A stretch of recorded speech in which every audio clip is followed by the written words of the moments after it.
பாட்டி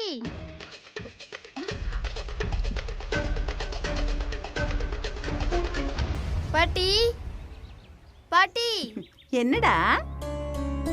உங்க போனை கொடுங்க பாப்போம். எதுக்குடா? சும்மா பார்க்கதான். இந்தா. நான் கேட்டது இது இல்ல. டேய், ஏண்டா இது போன் இல்லையா? என்ன பார்த்தது மறைச்சு வச்சீங்களே, அந்த ஆப்பிள் எடுங்க. ஆப்பிளா? நீ வேற. இந்தாடா சாப்பிடு. என்ன கலாய்க்கிறீங்களா? உள்ள இருக்கிற ஆப்பிள் போன் எடுங்கன்னு சொன்னேன். டேய், நீ சொல்றத நான் விளம்பரத்துல கூட பார்த்தது இல்லையேடா. பாட்டி, இப்போ நான் உங்க பைக்குள்ள கைய விட்டா எல்லா உண்மையும் வெளியில வந்துரும். பரவாயில்லையா?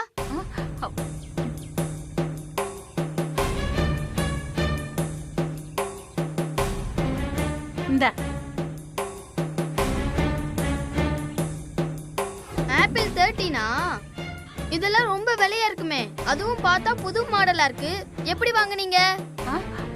ஏது உங்களுக்கு அவ்வளவு பணம்? உங்க அப்பா வாங்கி கொடுத்தாரு. யாரு? எங்க அப்பா. உங்ககிட்ட இருக்கிற ஆப்பிளே வாங்கி தர மாட்டாரு, இந்த ஆப்பிள் போனா?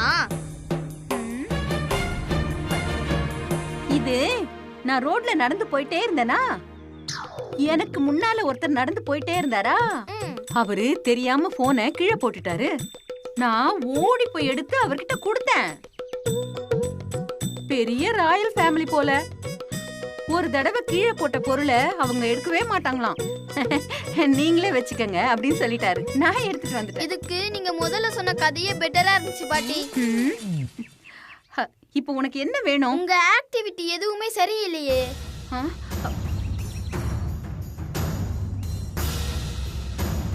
இதெல்லாம் என்னது? நகையெல்லாம் புதுசா இருக்கு. இதெல்லாம் கவரிங்கப்பா. அந்த பாண்டி பஜார்ல 500 ரூபாய் சொன்னான். நான் அவங்கிட்ட சண்டை போட்டு வெறும் 50 ரூபாய்க்கு வாங்கிட்டு வந்துட்டேன். 50 ரூபாய்க்கு வாங்குனீங்களா? ஆமா. அப்படியா? இந்தாங்க. என்னது இது? 50 ரூபாய் தர அந்த கம்மலை கலட்டி கொடுங்க. டேய், உங்க அம்மா வரட்டாரு சொல்றேன். நானும் கேட்கணும்னு நினைச்சுக்கிட்டே இருந்தேன். பியூட்டி பார்லர்ல திறந்து வச்சிருக்கீங்களாமே, அவ்வளவு பணம் உங்களுக்கு யார் கொடுத்தது? ஐயையோ, நீ ரொம்ப பேசுற.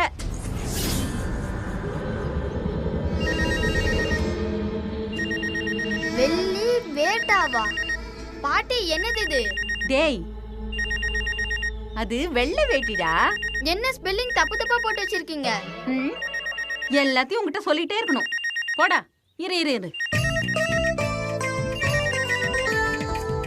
இந்தா, போய் ஏதாவது வாங்கி சாப்பிடு போ. பாட்டினா பாட்டி தான்.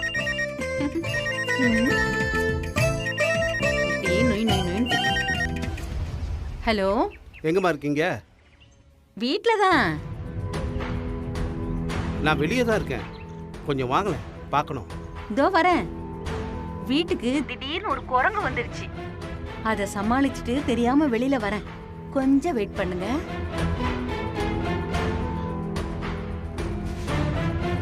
எங்க அப்பாவை விட கஞ்சத்தனமான ஆளு நீ. நான் கேட்காமலே காசு கொடுத்துருக்க.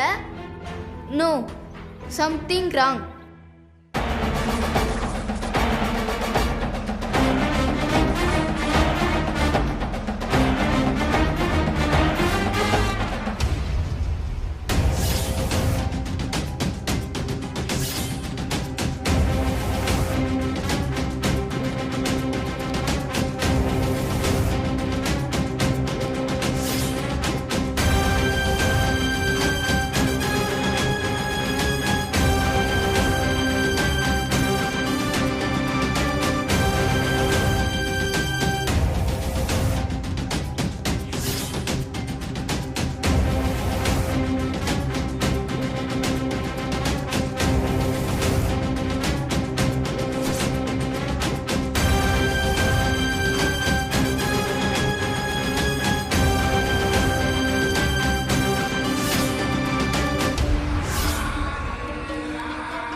நல்லா இருக்கீங்களா? இருக்கேன். என்ன விஷயம்? இல்லம்மா, உங்க கவுன்சிலர் என்ன சொல்றாரு? அதை ஏன் கேக்குறீங்க? எந்த ரூட்ல போய் எப்படி அடிச்சாலும் தப்பிச்சிடுறான். என் மருமகன் கூட அன்னைக்கு ஏதோ ஒரு பறவை பேரை சொன்னானே, அது என்ன? ஓனிக்ஸ் பறவை. அது ஃபீனிக்ஸ். ஏதோ ஒண்ணு. அதுக்கு என்ன இப்போ? நெருப்புல போட்டா கூட அதுல இருந்து ஜொயின்னு பறந்து மேல வந்துருமாமே, அந்த மாதிரி. அதான் என் மருமகனும் நானும் பேசிட்டு இருந்தோம். கடைசியில பார்த்தா அந்த பறவை அந்த மார்கண்டேயன் தான். நெருப்புல, ஆத்துல, குளத்துல, குட்டையில எதுல போட்டாலும் ஜொயின்னு மேல வந்துடுறான். அதெல்லாம் கவலைப்படாதீங்க. அடுத்த ஸ்கெட்சை போட்டு அவனை ஒரேடி அடிச்சு தூக்குறோம். பிரியாவுக்கு மருந்தை மாத்தி கொடுத்தோம். மருந்து கடைக்காரனை கூட்டிட்டு வந்து வெளுத்துட்டான். கோயில் சாப்பாட்டுல விஷத்தை கலந்தோம். கடைசி நேரத்துல வந்து தட்டி விட்டுட்டு போயிட்டான். ஹோட்டல் டாக்குமெண்ட்டை மாத்தி வச்சோம். கோர்ட்ல உங்க மூலமாவே அதை கொடுக்க வச்சுட்டான். இவ்வளவு ஏன், போட்டு தள்ளுறதுக்கு ஆளுங்களை கூட்டிட்டு வந்தவன் உங்க மேல குண்டை தூக்கி போட்டுட்டு போயிட்டான்.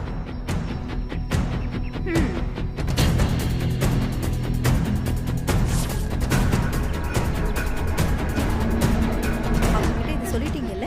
சொல்லிட்டேன் பாப்பா. அப்பா, என்னடா லைட்டா பசிக்குது. அதுக்கு 2 தோசை ஊத்தி கொடுங்களேன். ஏய், என்னடா உங்க தாத்தா கேட்க சொன்னாரா? வீட்ல இப்ப நீங்க தான் சமையலாமே. யார் சொன்னா?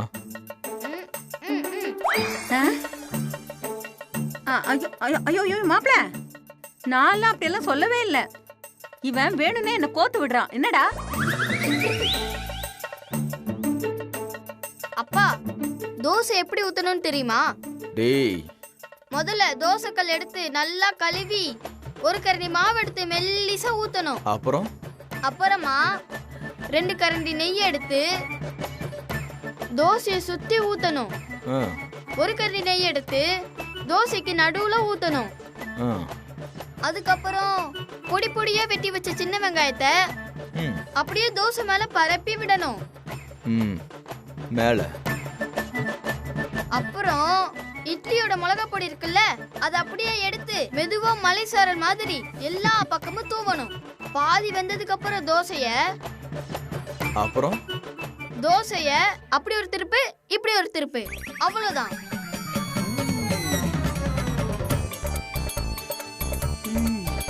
போய் எடுத்துட்டு வாங்க.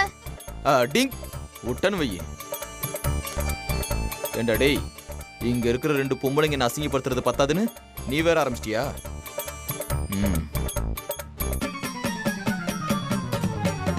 டேய் விஜய், நீ வாடா. உனக்கு பிடிக்கும்னு தாத்தா வசந்த பவன்ல இருந்து நெய் ரோஸ்ட் வாங்கிட்டு வந்து வச்சிருக்காரு. நான் போய் எடுத்துட்டு வரேன், சாப்பிடு. சரி பாட்டி. டேய் சமத்துடாடி.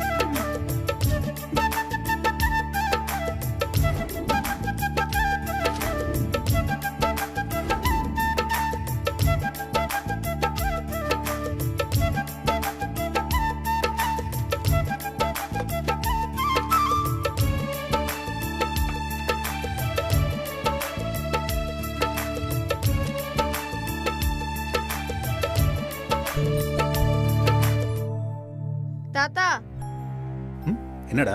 ஒரு முக்கியமான சீக்ரெட் சொல்ல போறேன். என்ன சீக்ரெட்? இந்த வீட்ல உங்களுக்கு ஒரு துரோகி இருக்காங்க. விடுறா இருந்துட்டு போட்டும். என்ன தாத்தா, நான் சீரியஸா சொல்லிட்டு இருக்கேன், நீங்க ஜாலியா சிரிச்சிட்டு இருக்கீங்க. டேய், 1-2 இருந்தா பரவாயில்ல. வீட்டை சுத்தி ஏகப்பட்ட துரோகிங்க சுத்திக்கிட்டு இருக்குதே. தாத்தா, நீங்க நினைக்கிற மாதிரி அது சாதாரண ஆள் இல்ல தாத்தா, பெரிய கேடி. என்னடா சொல்ற?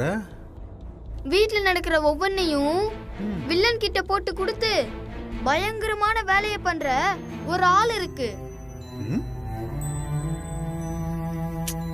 என்னமோ பண்ணிட்டு போறாங்கடா, விடுறா, நீ சாப்பிடு. என்ன தாத்தா நீங்க, நான் சொன்னா நம்ப மாட்டீங்களா? பாட்டி கோயில செஞ்ச பிரசாதத்துல விஷம் இருந்துச்சா?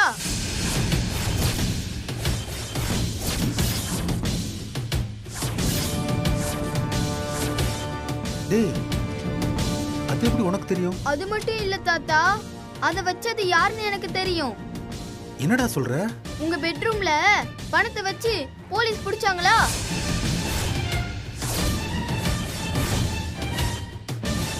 ஆமா.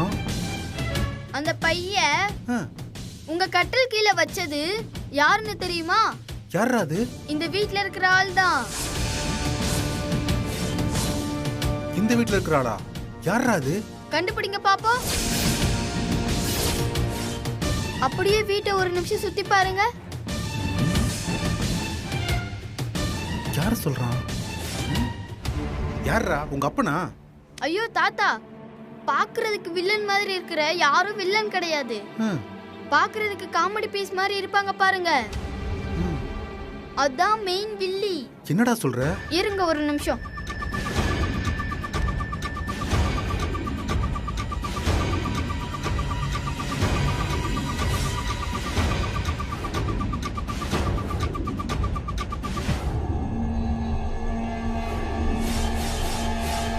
பிரியாவுக்கு மருந்த மாத்தி கொடுத்தோம். மருந்து கடைக்காரனை கூட்டிட்டு வந்து வெளுத்துட்டான்.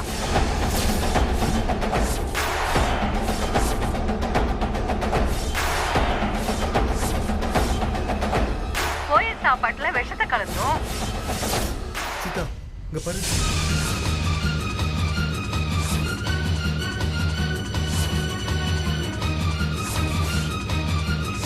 ஹோட்டல் டாக்குமெண்ட்டை மாத்தி வச்சோம். கோர்ட்ல உங்க மூலமாவே அதை கொடுக்க வச்சுட்டான். போட்டு தள்ளுறதுக்கு ஆளுங்களை கூட்டிட்டு வந்தவன் உங்க மேல குண்டை தூக்கி போட்டுட்டு போயிட்டான். என்னங்க இது? கவலைப்படாதீங்க, அடுத்த ஸ்கெட்சை போட்டு அவனை ஒரேடியா அடிச்சு தூக்குறோம்.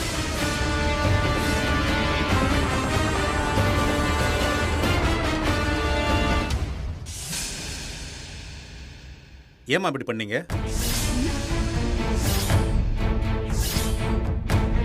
நாம பண்ணது ஒன்னா ரெண்டா ஏகப்பட்டது இருக்கே, அதுல எதுன்னே தெரியலையே. சமாளிப்போம். என்ன சம்பந்தி கேக்குறீங்க? நான் என்ன பண்ணேன்? இல்ல, நீங்க கேக்குற அளவுக்கு நான் என்ன தப்பு பண்ணிட்டேன்?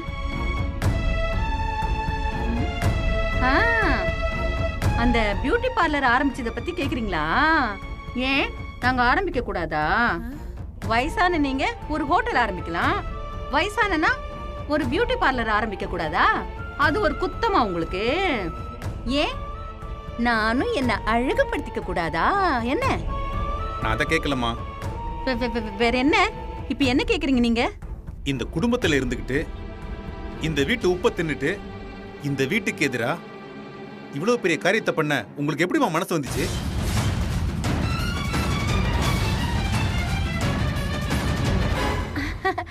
அப்படி என்ன பண்ணிட்டேனா? சீதா, கோயில்ல பண்ண பிரசாதத்துல விஷத்தை கலந்து வச்சிருக்கீங்க. கோர்ட்டுக்கு போகும்போது அந்த கோர்ட் டாக்குமெண்ட்லாம் மாத்தி வச்சிருக்கீங்க. என்ன மாட்ட வைக்கிறதுக்காக லஞ்ச பணத்தை என் ரூமுக்குள்ள கட்டிலுக்கு அடியில வச்சிருக்கீங்க. இன்னும் இங்க ஹலோ ஹலோ ஹலோ ஹலோ, என்ன? சும்மா இருங்க சம்பந்தி. வாய்க்கு வந்ததெல்லாம் நீங்க பாட்டுக்கு அடிச்சு விடாதீங்க. உங்களுக்கு அடுத்தவங்க மேல பழி சொல்றதே பொழப்பா போச்சு. இங்க பாருங்க, ஆதாரம் இல்லாம நான் எதுவுமே சொல்லல. என்ன ஆதாரம்? காட்டுங்க காட்டுங்க பார்க்கலாம். குடு சீதா, இந்தாங்க. பாருங்க. பிரியாவுக்கு மருந்த மாத்தி கொடுத்தோம். மருந்து கடைக்காரனை கூட்டிட்டு வந்து வெளுத்துட்டான். கோயில் சாப்பாட்டுல விஷத்தை கலந்தோம். கடைசி நேரத்துல வந்து தட்டி விட்டுட்டு போயிட்டான். நீங்க என்னெல்லாம் பேசுனீங்களோ அது எல்லாமே இருக்கு, எல்லாமே இருக்கு அதுல. பாருங்க. ஹோட்டல் டாக்குமெண்ட்டை மாத்தி வச்சோம். கோர்ட்ல உங்க மூலமாவே அதை கொடுக்க வச்சுட்டான். போட்டு தள்ளுறதுக்கு ஆளுங்களை கூட்டிட்டு வந்தவன் உங்க மேல குண்டை தூக்கி போட்டுட்டு போயிட்டான். அதெல்லாம் கவலைப்படாதீங்க, அடுத்த ஸ்கெட்சை போட்டு அவனை ஒரேடியா அடிச்சு தூக்குறோம். என்ன போதுமா?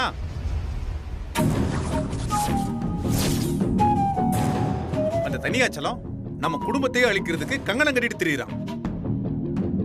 நம்ம குடும்பத்துல உங்க மக, உங்க மருமக, நீங்களும் தானே இருக்கீங்க. நீங்களும் அவங்க கூட சேர்ந்துக்கிட்டு இப்படிப்பட்ட தப்ப பண்றதுக்கு உங்களுக்கு எப்படி மனசு வந்துச்சு? என்ன மருமகனா? என்ன யாரு இவனா? இவனா மருமகன்? போஸ்ட் ஆபீஸ்ல நான் போட்டு வச்ச மொத்த பணத்தையும் வழிச்சு எடுத்துக்கிட்டான். ராணி மாதிரி சொந்த வீட்டு இருந்த என்கிட்ட என் வீட்டை எழுதி வாங்கிக்கிட்டு இங்க கூட்டிட்டு வந்து நாய் மாதிரி திண்ணையில கொண்டு வந்து போட்டான். வட்டியில சோறு, கழுத்துல சங்கிலி தாயா கட்டல உன் புள்ள. இவன் மருமகனா? அவன் பண்ண அவ்வளவு அநியாயத்தையும் பார்த்துக்கிட்டு தானே இருந்தீங்க. அவன் பண்ண அவ்வளவு அநியாயத்தையும் பார்த்து பெத்த தாயின்னு கூட பார்க்காம அவன் பேச்ச கேட்டு ஆடிட்டு என்ன அம்போன்னு விட்டுட்டாளே என் பொண்ணு. அவள என் மகளா? அவங்க 2 பேரும் எனக்கு செஞ்ச கொடுமையே நீங்க எல்லாரும் சேர்ந்துகிட்டு வேடிக்கை தானே பாத்தீங்க. வேடிக்கை மட்டுமா பாத்தீங்க? கை தட்டி சிரிச்சிங்க. என் வீட்டை எழுதி வாங்கினவன் நான் சாக கிடக்கும் போது என் உசுரை காப்பாத்த ஒரு 10 லட்ச ரூபாய் கூட செலவு பண்ண மனசு இல்லாத ஒரு கல் நெஞ்சுக்காரன் அவன். இந்த வீட்ல யாருக்குமே என் மேல அக்கறை இல்லாம இருந்த அந்த நேரத்துல அன்னைக்கு 10 லட்ச ரூபாய் கொடுத்து எனக்கு நல்லபடியா அந்த ஆபரேஷனை முடிச்சு வச்சு இவ்வளவு நாளா அது வெளியில கூட சொல்லாம இருக்கிறது யாருன்னு தெரியுமா? அந்த பெரிய மனுஷயா தனிகாச்சலம்.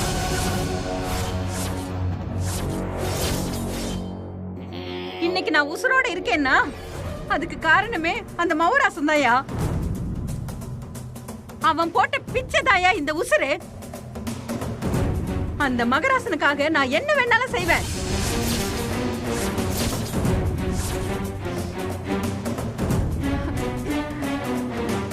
என்ன இத நீங்க வீட்ல எல்லார்கிட்டயும் சொல்ல போறீங்களா? சொல்லுங்க. என் மருமகன் கிட்ட சொல்லணுமா? சொல்லுங்க. என்ன அசிங்கப்படுத்தணுமா? அசிங்கப்படுத்துங்க. என்ன கழுத்தை பிடிச்சு வெளியில தள்ளணுமா? தள்ளுங்க. இனிமே யாருக்கும் பயப்பட மாட்டேன் இந்த சாவித்திரி. நான் யாருக்கும் அண்டி பொழைக்கணும்னு அவசியமும் இல்ல. என் கையில 4 காசு இருக்கு. செஞ்சு பொழைக்க தொழில் இருக்கு. என் மக என் கூட இருக்கா. நானும் அவளும் வெளியில போய் எப்படியோ நாங்க பொழைச்சிட்டு போறோம். நீங்க உங்க பையனை வச்சுக்கிட்டு சாகர வரைக்கும் அவன் கூட சண்டை போட்டு அக்க போர் பண்ணிக்கிட்டே இருங்க. பாருங்க. என்ன என்ன சொல்ல போறீங்க? சொல்லுங்க. சொல்லுங்கங்கறல்ல. எந்த பயமும் எனக்கு இல்ல. ச்சே. இந்த நன்றி கெட்ட உலகத்துல எனக்கு உதவி பண்ண அந்த ஒரே மனுஷனுக்கு நான் நன்றியா இருந்துட்டு போறேன். நான் அப்படிதான் இருப்பேன். உன்னால முடிஞ்சத பாத்துக்க.